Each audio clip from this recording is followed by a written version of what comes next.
Hello everyone, welcome back to our channel and I hope कि आप बहुत अच्छे होंगे। आज की क्लास में हमें डिस्कस करना है टॉपिक ई बैंकिंग।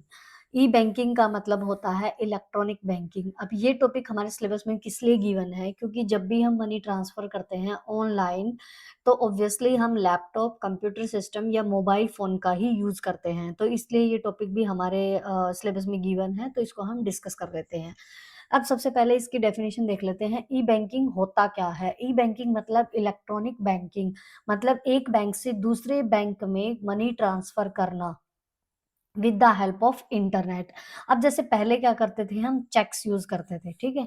तो पहले हम चेक यूज करते थे मनी ट्रांसफर करने के लिए, लेकिन इसमें 2-3 दिन लग जाते थे चेक को क्लियर होने में।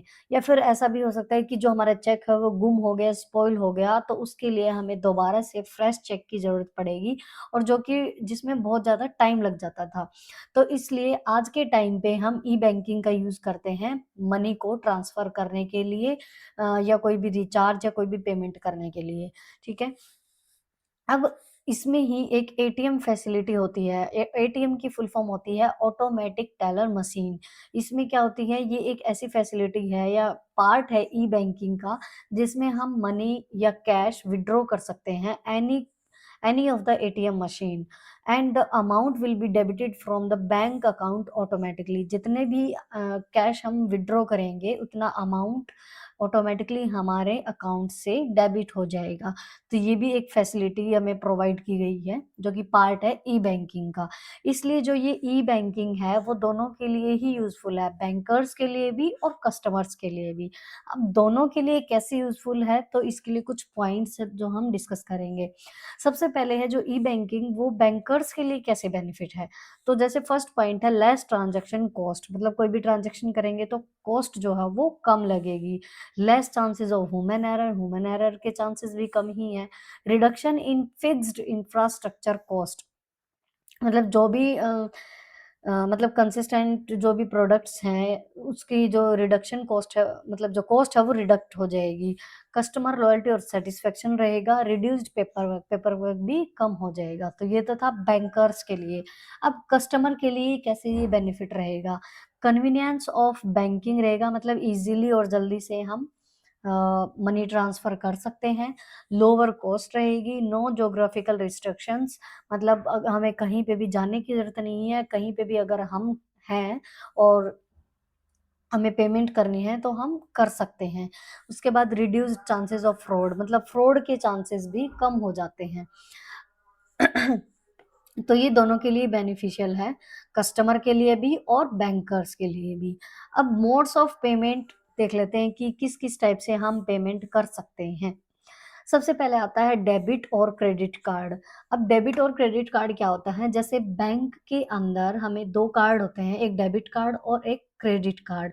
डेबिट कार्ड में क्या होता है, जो भी कार्ड हमें रिसीव होता है डेबिट कार्ड, उसमें जब भी हम कैश विड्रॉ करेंगे उसके हिसाब से हमारा जो अमाउंट है वो बैंक से डेबिट हो जाएगा।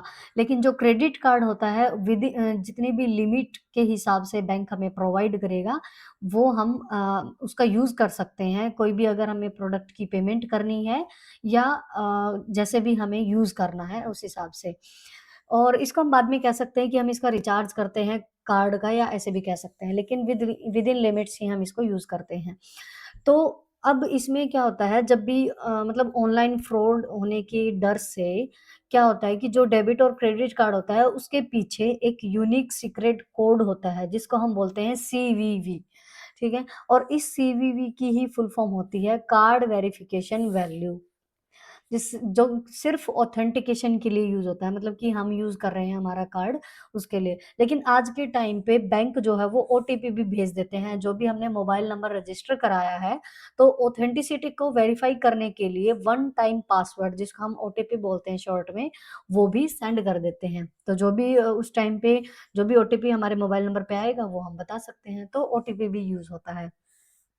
तो जो बैंक जो है हमें डेबिट और क्रेडिट कार्ड प्रोवाइड करता है, और इनका हम पेमेंट के लिए यूज़ कर सकते हैं। उसके बाद नेक्स्ट आता है नेट बैंकिंग। अब नेट बैंकिंग में क्या होता है, जैसे हर एक बैंक जो है ना वो हमें यूनिक कस्टमर आईडी देता है। Unique customer ID, net banking ID भी कह सकते हैं, और पिन, ठीक है? हर एक कस्टमर को, बैंक के हर एक कस्टमर को। अब इन्हीं यूनिक कस्टमर आईडी का यूज़ करके हम एक बैंक से दूसरे बैंक में मनी ट्रांसफ़र कर सकते हैं ईज़िली। इसको हम बोलते हैं नेट बैंकिंग। डायरेक्टली हम एक अकाउंट से दूसरे अकाउंट में मनी ट्रांसफ़र कर सकते हैं। अब इसमें भी डेबिट और क्रेडिट कार्ड की तरह मोबाइल नंबर पे, जो भी मोबाइल नंबर रजिस्टर है, उस पे वन टाइम पासवर्ड आता है, मतलब ओटीपी आता है, और हम उसको फ़िल करके पेमेंट कर सकते हैं। उसके बाद आता है ई-वॉलेट। ई-वॉलेट में क्या होता है, जैसे आज के टाइम पे जो भी पीएसपी हम यूज़ करते हैं, पीएसपी का मतलब होता है पेमेंट सर्विस प्रोवाइडर। मतलब पेमेंट करने के लिए जो भी हमें प्रोवाइड की गई हैं, जिनको हम ये ऐप्स होते हैं ना हमारे, गूगल पे, पेटीएम, फ़ोन पे, भीम ऐप, ये जितने भी होते हैं हमारे ऐप्स, इनका हम यूज़ करके पेमेंट कर सकते हैं। कोई भी रिचार्ज हम कह सकते हैं, कोई प्रोडक्ट हमने लिया है उसका मतलब उसका जो पेमेंट करनी है वो कर सकते हैं।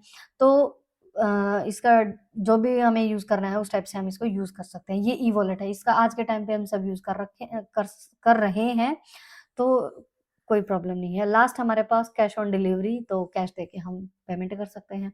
ये तो हमारे पास था ही मोड ऑफ पेमेंट। तो ये सारे थे हमारे पास मोड्स ऑफ पेमेंट, कि किस-किस तरीके से हम पेमेंट कर सकते हैं। तो ई-बैंकिंग टॉपिक था ये हमारा, आज हमने डिस्कस कर लिया, छोटा-सा ही टॉपिक है, मोड्स ऑफ पेमेंट है, और कैसे ई-बैंकिंग कस्टमर के लिए और बैंकर्स के लिए यूज़फुल है, तो ये सारी चीज़ें आज हमने डिस्कस की। आई होप कि आपको ये सारी चीज़ें समझ आई होंगी। इस चैप्टर का जो नेक्स्ट टॉपिक है, लास्ट हमारा रह गया, वो हम नेक्स्ट क्लास में डिस्कस करेंगे। सो हमारी वीडियो को लाइक, शेयर, कमेंट ज़रूर कर देना, और चैनल को भी सब्सक्राइब कर लेना। So thank you so much, have a nice day and take care.